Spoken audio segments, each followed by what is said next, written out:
House Republicans are planning to triple the state and local tax (SALT) deduction cap to $30,000 in their plan to pass President Trump's big, beautiful agenda bill, despite New York Republican lawmakers calling that figure woefully insufficient, a draft circulated by the House Ways and Means Committee and seen by the Post Monday would raise the current $10,000 SALT cap to $30,000 on individuals with taxable annual income of $400,000 or fewer.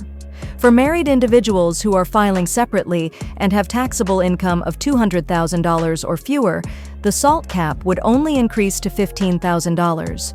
SALT allows taxpayers to deduct the cost of their state income taxes, property taxes, and other local taxes from their federal returns.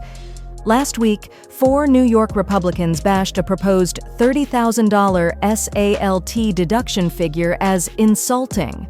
It's not just insulting, it risks derailing President Trump's one big, beautiful bill. Representatives Mike Lawler, Elise Stefanik, Andrew Garbarino, and Nick LaLota said in their statement, "New Yorkers already send far more to Washington than we get back. Unlike many so-called low-tax states that depend heavily on federal largesse," they added, "it's a matter of fairness. We reject this offer." With Republicans holding a 220 to 213 advantage in the House, the 4 Empire State Republicans could tank the legislation by voting no. SALT has proven to be one of the most contentious topics among House Republicans during the drafting of Trump's marquee tax legislation.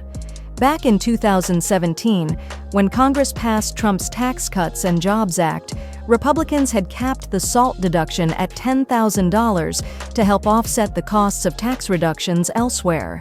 The SALT cap disproportionately impacted blue states with higher taxes and prompted some Republicans, such as Stefanik, to vote against the measure at the time. It's obvious that Republican leadership is trying to drive people out of New York and other high-tax states. Last year, Trump threw his weight behind efforts to raise the SALT deduction, and he has continued to support an increase to the cap.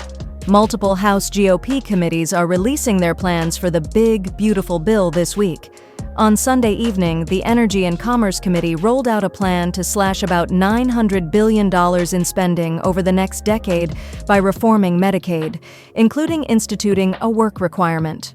House Republican leadership says the bill will include an extension of the 2017 Tax Cuts and Jobs Act, key parts of which are set to expire by the end of the year, as well as the removal of taxes on tips, Social Security, and overtime pay.